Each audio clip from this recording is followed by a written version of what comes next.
Ok, alors, Léo, qu'est-ce que tu as pensé de ta conduite d'aujourd'hui? Point positif, point négatif. Point positif de cette conduite aujourd'hui,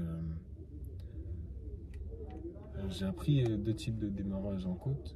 Tu m'as D'accord. expliqué et ça va, c'est pas un point faible. Je trouve que c'est pas si compliqué que ça. Il faut juste à le mettre en œuvre en route. Oui, Puis ma conduite était assez bien, pas assez fluide encore. Il manque de la fluidité, de la souplesse. ok. C'est tout ce qui manque, vraiment juste de la souplesse. Parce qu'en soi, la conduite, voilà, les allures vont, la prudence aussi, la vigilance, regarder autour. D'accord. C'est juste prudence, fluidité. Et à part ça, c'est tout ce qui me manque. Alors, dans l'ensemble, oui, c'est juste ce que tu dis. Donc, on a mis en place première technique du démarrage en côte, qu'avec le frein au pied. Deuxième technique avec le frein à main, qu'on va utiliser si on rencontre une côte plus forte ou dans des situations de côte avec les bouchons, pour pouvoir libérer son pied droit, l'avoir directement sur la pédale d'accélération. Maintenant, on a encore ce petit défaut qui traîne de dosage de frein pour rétrograder, d'où conserver le frein. Et là, il faut que tu aies le bon dosage. On devrait déjà passer ce cap.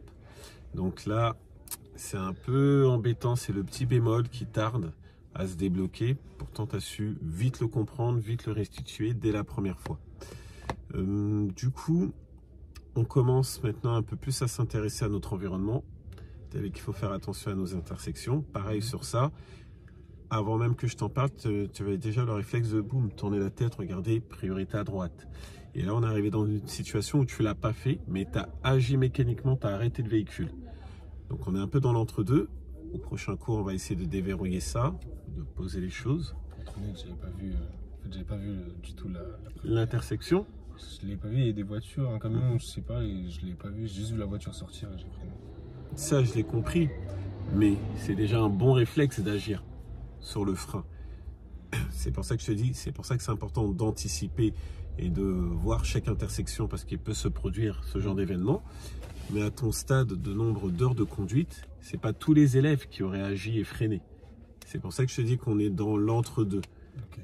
Voilà. Et c'est pour ça que je te dis qu'au prochain cours, on va le voir de manière plus approfondie pour que tu saches mieux le maîtriser. Du coup, avec toi, c'est ça. On va avoir des points très bons qui sont pas qu'on ne devrait pas atteindre aussitôt, entre guillemets. Donc, c'est très bien. Il y a de l'avance dessus. Comme des points déjà vus où tu tardes. Et moi, je voudrais que ça soit constant parce que il y a des signes qui montrent que tu peux encore avancer plus vite. C'est dommage de perdre encore notre temps si on peut avancer encore plus vite. Donc voilà, sinon dans l'ensemble, ça reste positif. On lâche pas. Super. On fait ça.